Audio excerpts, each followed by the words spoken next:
We can now bring in Chietigj Bajpaee, a senior research fellow for South Asia in the Asia Pacific program at Chatham House. Thank you so much for joining us on the program today. Now, anyone who's traveled to India knows that if you buy olive oil or the most basic of French wines, it's going to cost you a small fortune. When will Indians start seeing the benefits of this deal?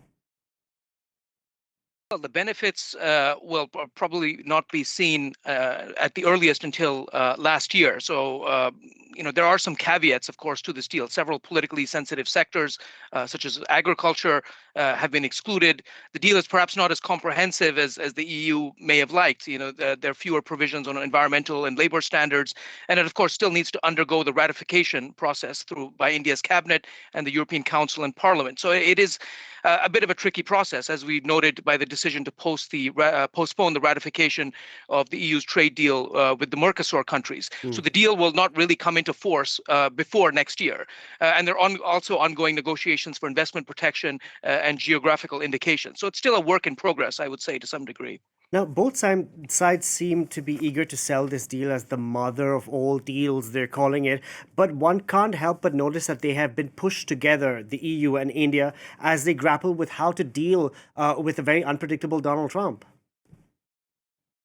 Yeah, I agree. I mean, the deal needs to be viewed in a broader context. It signals a continued commitment to trade liberalization, both by Brussels and New Delhi, as both face pressure from the Trump administration's aggressive use of tariffs as a tool of U.S. foreign policy. But I would also add a caveat to that the India-EU relationship is not merely a knee-jerk reaction to Trump's actions. There's been a long-standing history of interactions between India and the European Union. The trade negotiations, as you noted, have been going on since 2007. They stalled in 2013 and resumed in 2022.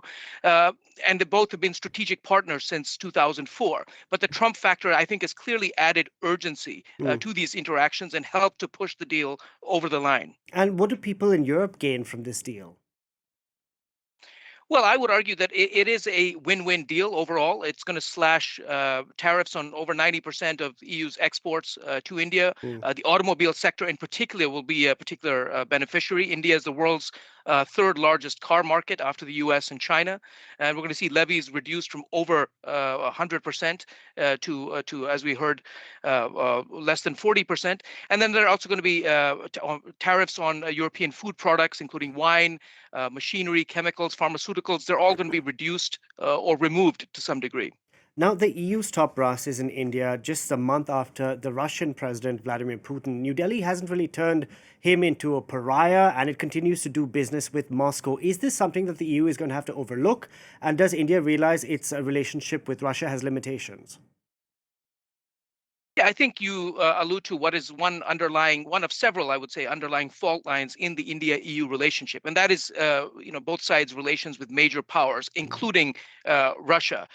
Russia remains a key strategic partner for India, both for practical and ideological reasons. Over 50% of India's in-service military platforms are of Russian origin. Mm. India, given its price-sensitive and energy-hungry economy, it has been heavily dependent on Russian crude oil imports, although they have dropped over the last few months. But I think there is that risk does remain in the relationship. That as the war potentially drags on in Ukraine, that scrutiny of the India-Russia relationship has to some degree grown. We've seen India as the second largest provider of restricted critical technologies to Mm. Russia after China.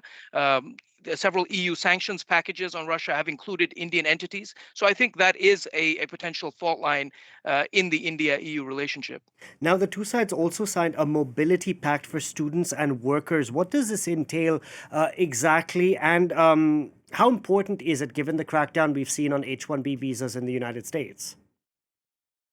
So I think the mobility issue is also another one of those fault lines. I think Indians are for skilled Indian workers are seeking greater access to the EU market.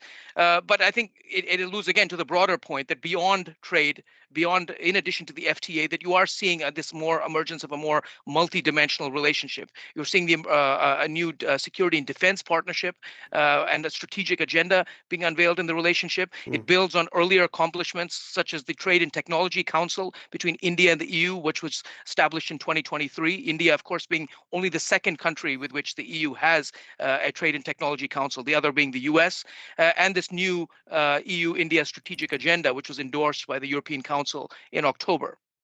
Okay, we'll see how this deal pans out. In comments coming into us, the Indian Trade Minister hopes the deal can enter into force within this calendar year itself, 2026. So we'll see if that does pan out. We're going to have to leave it there, Chietigj Bajpaee. Thank you so much for joining us on the program.